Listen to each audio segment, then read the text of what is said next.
모르겠습니다. 자, 일단 12월 21일 월요일 오늘 하락장이 연출이 됐는데요. 일단 하락 사유에 대해서 좀 점검을 해봐야겠죠. 하락 사유 여러 가지가 있습니다. 오늘 하락 사유로 이 지목이 된 내용들은 첫 번째, 저는 이 영국을 굉장히 주목하고 있습니다. 영국의 확진. 이 영국이 그동안 유럽의 특징이죠. 약간 코로나와 함께하겠다라는 마인드가 가장 센 대륙이잖아요. 영국은 마스크도 잘 안 쓰려고 하고 굉장히 자유로운 성향을 지닌 국가들이 많죠. 그래서 그 자유를 억압하는 걸 굉장히 싫어하고 그냥 걸리겠다, 차라리 걸려서 나는 걸린 상태에서 면역을 만들겠다, 뭐 그런 사람들이 뭐 절대 다수가 돼서 확진자가 걷잡을 수 없이 많아지고 있습니다. 하루에도 10만 명에 좀 육박하고 있죠, 영국에서. 그래서 영국도 그냥 아무리 그래도 이거를 그냥 두고만 볼 수 없다.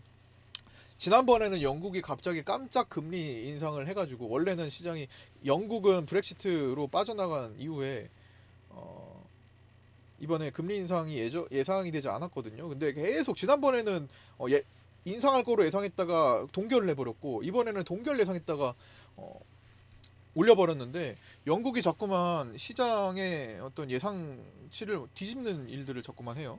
영국이 어, 이번에도 확진자 증가를 어, 이제 특단의 조치를 내리려고 하고 있는데, 과연 그게 어떤 조치가 내려질 것인가, 또 국가 봉쇄 문 닫아버릴 수 있다라는 우려감이 지금 생기고 있고요. 미국도 마찬가지. 그 유럽만큼은 아니지만 미국도 만만치 않은 지금 확진자들 때문에 지금 고생을 하고 있죠.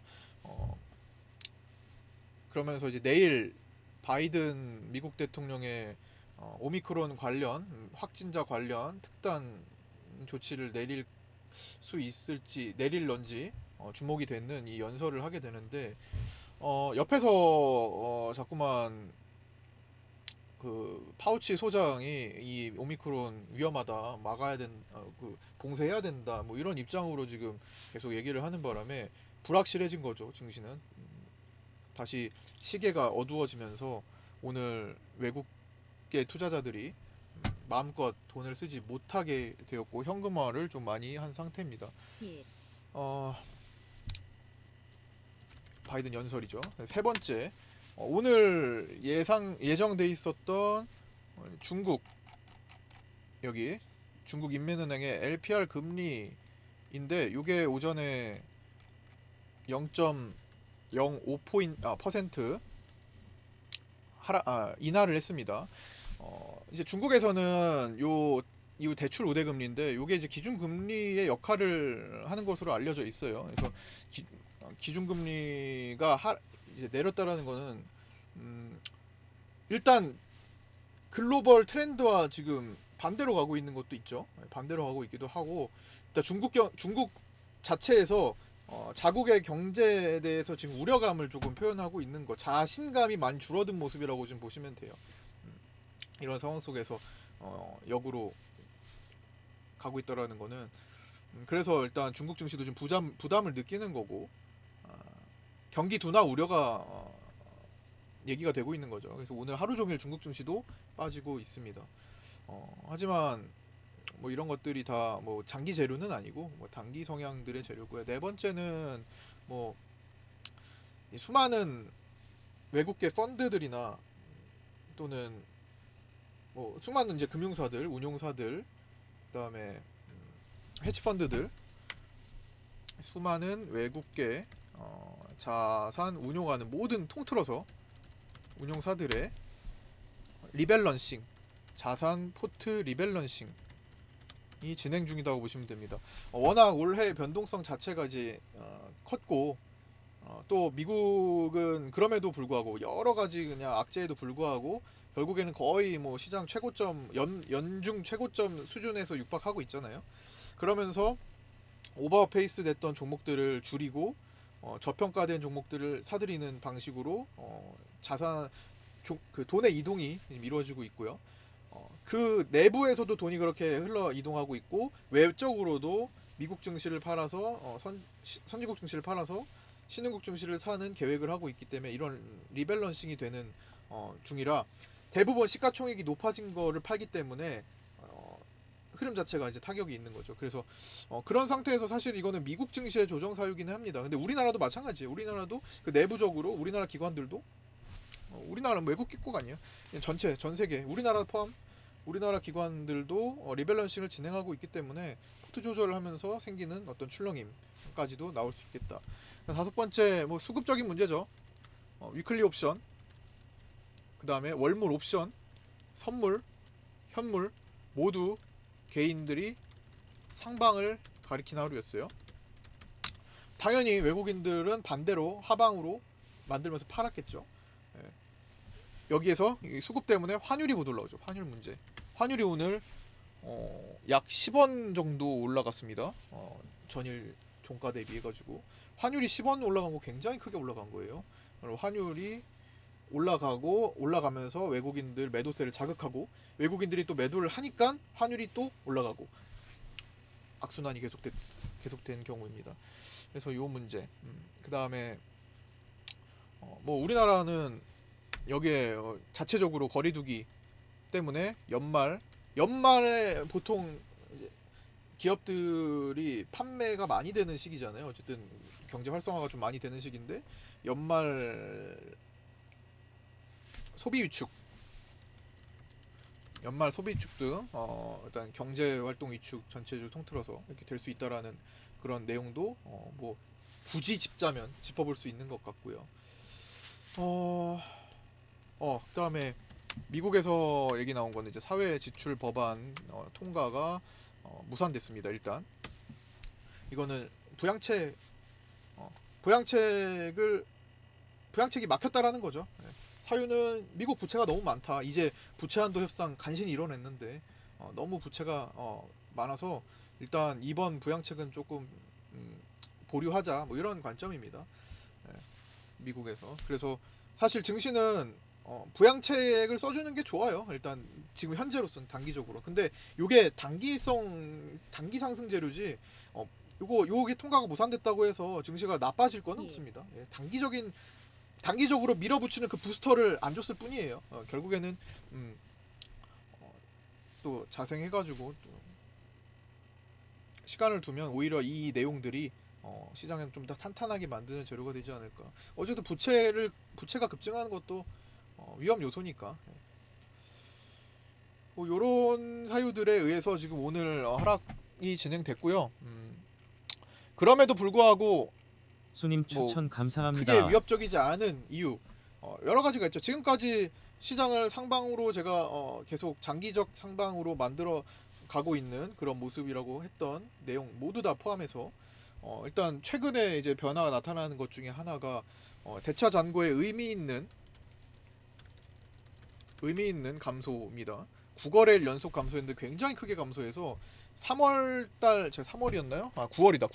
9월 17일 이후로 지금 잔고 절대 수치가 최저치를 기록을 하고 있고요. 그 연속 감소량은 1월 이후로 의미 있는 감소가 지금 제대로 보여지고 있습니다. 그러니까 9월 17일부터 12월 9거래일 전까지 가면 한 12월 초까지 대차 잔고가 계속 늘면서 공매도 압박을 해왔어요. 근데 마침 그때가 시장이 하락하는 시기였잖아요. 그러니까 하락하는 시기에 공매도가 느는 건 맞아요. 근데 하락이 다 끝나고 선물옵션 동시 만기일도 전후로 끝나고 해가지고 보니까 9거래일 연속으로 지금 대차 잔고가 축소가 되고 있다. 괜히 축소되는 게 아니라 일단 공매도 대기 잔량을 낮추고 있다라는 거니까 이것도 한번 주목해 볼 만한 내용이고요.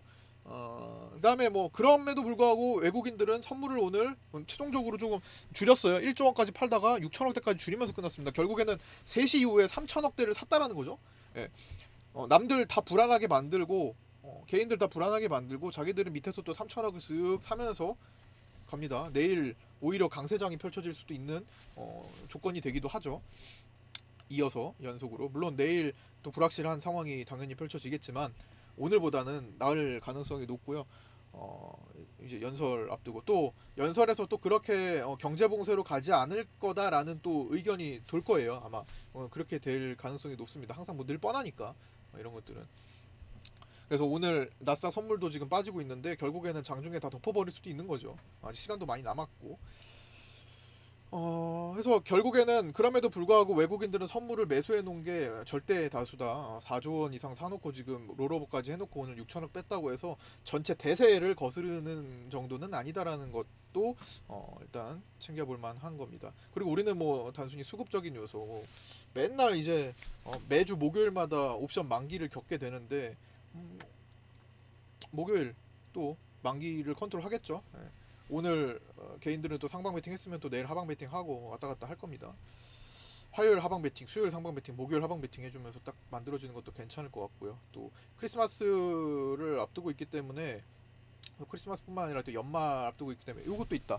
연말에 연말에 어, 이제 대주주 양도세를 피하기 위해 양도세 회피 물량이 또 나오기도 하죠. 그걸 다 외국인들이 받아줘야 되는데 사실 오늘 외국인이 받아주지 않은 것도 있기 때문에 오늘 이런 하락을 보였습니다만 그렇게 크게 뭐 이걸 우려감을 가질 필요는 없겠다라는 생각입니다. 어차피 오미크론이 사망자를 크게 발생하지 않는 한 결국 지나갈 문제고 괜히 지금 전 세계가 이 확진자를 좀 컨트롤했으면 좋겠다라는 생각 때문인지 약간 조금 위축되고 있는 것 같아요. 워낙 유럽이 좀 통제가 돼야 될 것 같은데 글쎄요. 일단 한번 어떤 식으로 연설하고 발표할지 어떤 정책을 펼칠지 좀 지켜보면서 판단을 해야 되고 모든 거는 시장이 다 어느 정도 예측하고 갈 겁니다. 예, 이거보다 더 안 좋은 상황들을 다 겪어온 시장이에요. 그렇게 보시면 되고 오늘 매매 자체는 한국 BNC를 했었죠. 두 번이나 공략을 했습니다. 금요일 종가에 갖고 왔죠. 종가에 어떤 식으로 갖고 왔어요? 얘를 매도해서 하자. 분명히 맞죠? 맞으면 숫자 한번 1 한번 눌러주시겠어요? 분명히 제가 요거 플레이위드 금요일에 다 매도해가지고 교체하자 요때였죠. 그냥 사실 수익을 보다가 수익을 매도하신 분도 계세요. 급등 나왔을 때 잠깐 급등 나왔을 때 수익을 매도한 분 계신데 좀 보다가 아이고 다시 안 올라와가지고 그냥 판단한 겁니다. 야 씨, 얘를 그냥 가지고 있느니 여기서 그냥 매도해가지고 끝에서 매도해가지고 여기서 매도하신 분도 계시죠. 하여튼 통틀어서는 종가까지 매도해가지고 종가로 교체하자 말씀드렸잖아요. 이거를 못하시면 주식 자체가 안 돼요. 예. 아이고 나 이거 여기 봤었는데 좀만 기다려서 수익 보고 매도할까?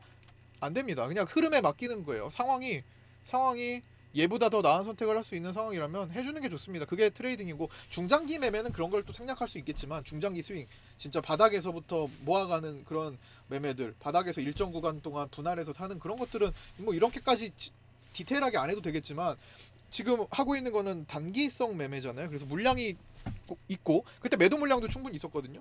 받치고 있는 물량 거기다가 팔 수 있었기 때문에 그런 상태에서 매도하는 게 좋겠다. 매도하고 교체하자. 교체해서 어디 갔습니까? 그대로 한국 BNC 종가 갔어요. 종가까지 매도해서 할 시간 충분히 있었고 한국 BNC 종가로 가서 어때요? 만약에 안 했다고 생각해 보세요. 오늘 얘 보면서 속 터지지 않았을까요? 완전히 반대로 가버렸죠. 얘 종가로 들어와서 그냥 얘를 뭐 얼마나 더 먹고 덜 먹느냐의 싸움이지 결국에는 다 먹은 거잖아요. 얼마나 먹었든 간에. 그쵸? 근데 만약에 그 행동을 안 하고 그냥 플레이위드 그냥 난 여기 어떻게든 이걸로 큰 수익을 낼 거야 고집했으면 혼자 추락했던 거잖아요.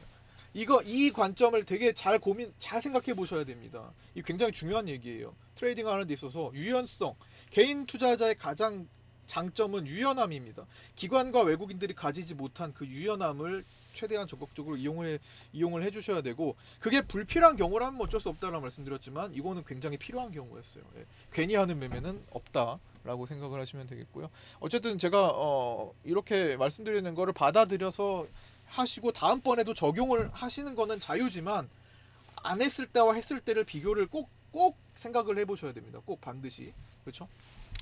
한번 깊은 생각을 한번 해보시고 매매 방법에 대해서 한번 점검을 해보시기 바랍니다. 자 오늘 요 정도까지 마치도록 하겠습니다. 고생 많으셨고요. 종구님 오늘 시간에는 특별한 거 없나요? 벌써 시간이에요. 시간. 네 여기까지 일단 마치고 유튜브에 올려드리고 고민해보고 아프리카 TV는 잠시 또 얘기를 좀 나눌게요. 네, 고생하셨습니다. 수고하셨습니다.